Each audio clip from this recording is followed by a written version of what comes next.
Hi guys, welcome back to another algebra video. In this video, we're going to be exploring the topic of using synthetic division to divide one polynomial by another polynomial. So I highly recommend you go back and watch the polynomial long division on my channel, the polynomial long division video, because this is similar to that topic in some ways, but different in others. So both methods explore a way of dividing one polynomial by another.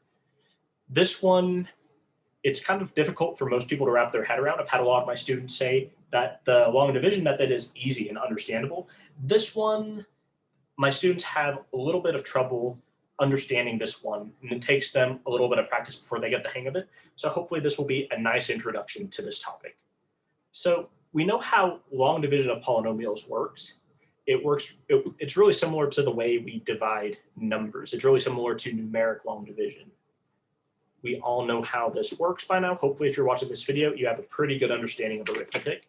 So the way we divide things using synthetic division is a bit different. So we always want to start by taking our divisor, the thing we're dividing by, and setting the divisor equal to 0. So our divisor is x plus 5. We're going to do x plus 5 equals 0.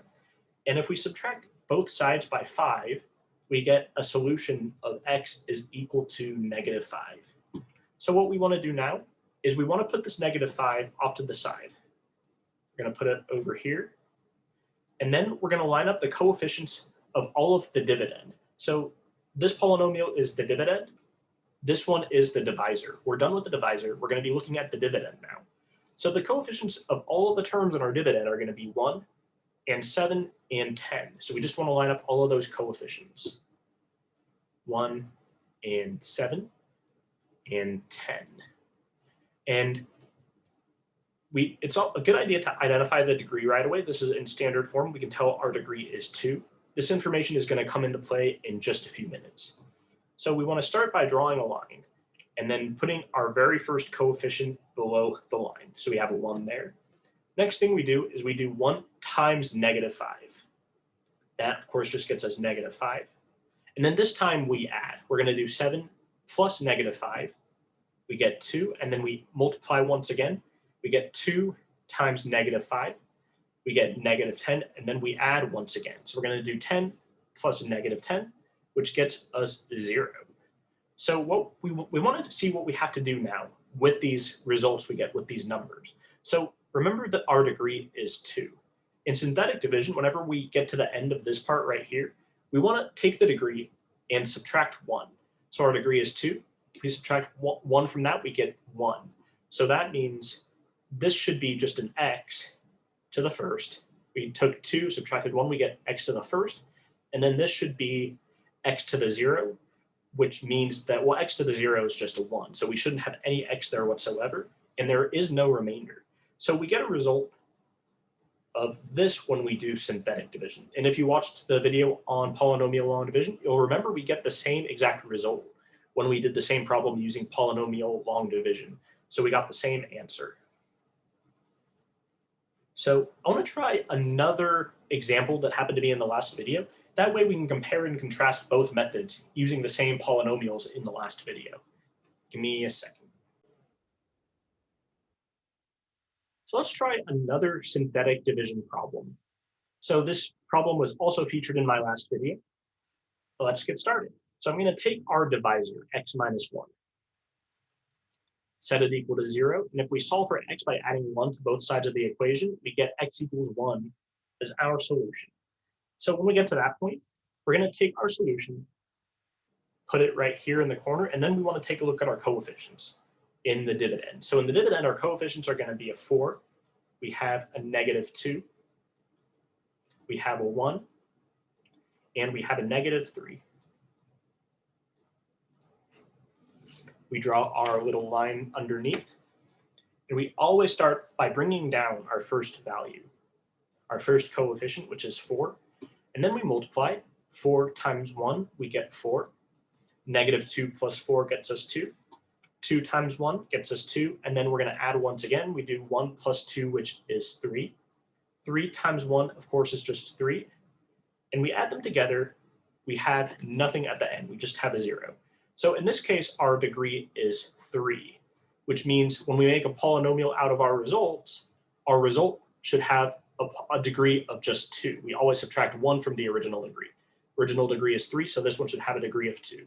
So it's going to be 4x to the second plus 2x plus 3. So this right here is our final answer. And you'll remember we get the same exact answer when we did the same problem using polynomial long division. All right, not too bad. Like I said, it takes a little bit of practice to wrap your head around this, but once you got it, you should be pretty good. You should be good to go. You should have a really good understanding of how this process works, how to set it up, and how to execute it. Let's try another one. So we have another problem before us. We're going to use synthetic division once again to divide our first polynomial by our second.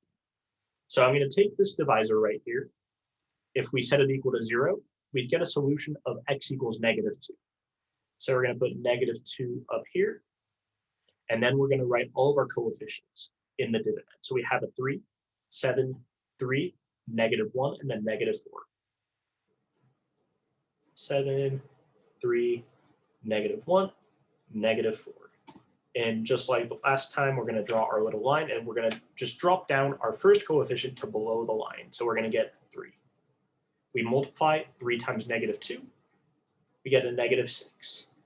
7 plus -6 is +1. 1 times -2 is -2. 3 plus -2 is going to be 1. 1 times -2 is -2 once again. And then we have -1 plus -2, which gets us -3. And then -3 times -2 gets us +6. And then we have -4 times -4 plus +6, we get 2 as our result. So we're finished with the numerical part of this. What we have now is a polynomial. We want to determine exactly what the terms should be, because all we have now are the coefficients. These numbers I drew in the box, these are all coefficients, not complete terms. So let's go ahead and find the terms. So the original problem we're given in the dividend has a degree of 4. So that means our new polynomial should have a degree of 3. We always subtract 1 from the original degree to get our new degree. So we're going to have 3x squared, and then we're going to go down 1 degree. So this is going to be plus 1x to the third. Oh, sorry, to the second. And then it should be plus 1x to no power, and then -3. But then what do we do with the 2? Let's find out what we're supposed to do with this thing. So before we even do that, I want to get rid of the 1 right there. I want to get rid of, I want to get rid of this 1 because it's unnecessary and it just kind of makes things a little cluttered. So we have our polynomial. What are we supposed to do with this 2? So this is what we call a remainder. Whenever we get to our very last term, our constant term in the polynomial, something without a variable in it, we have something appearing after that constant term, we always put this over the divisor. So our final answer should be this right here, plus our remainder, which is 2, over our divisor, which is x plus 2. So there you go. This is how we divide polynomials using synthetic division. I think we should try one more example. So we have yet another synthetic division problem in front of us. This one is a little bit different than the last ones we saw.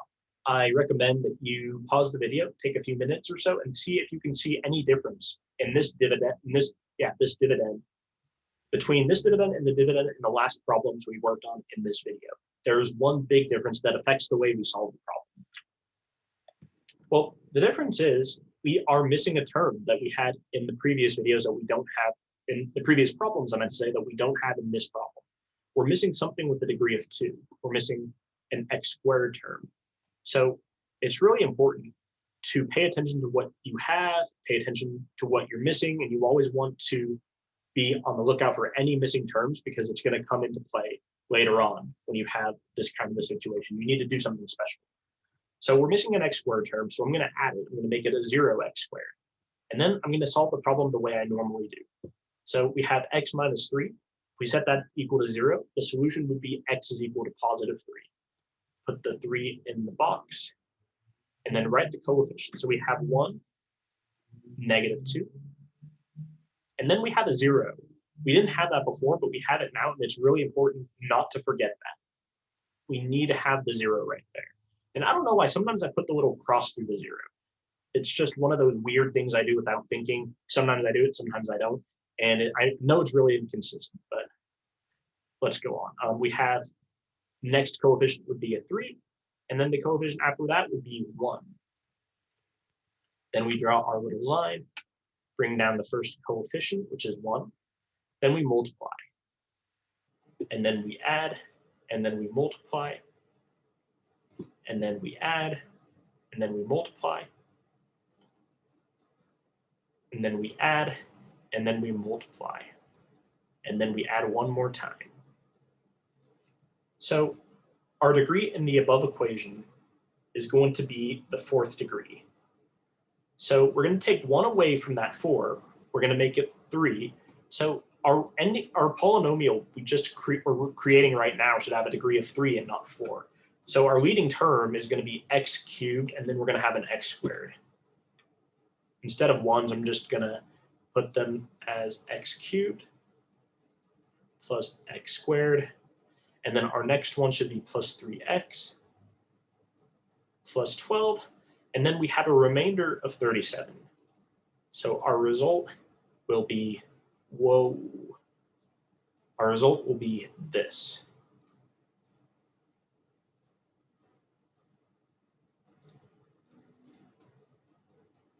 X cubed plus x squared plus 3x plus 12 plus our remainder, which is 37, divided by our divisor.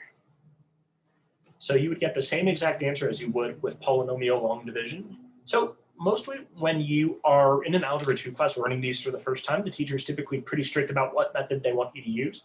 But later on, if you go and use these methods in higher math classes, maybe some of the calc classes, maybe Diffie-Q, maybe even linear algebra, it's really up to you to decide what method you prefer. So that's it for this video. Hope you guys found this useful, and I'll see you later.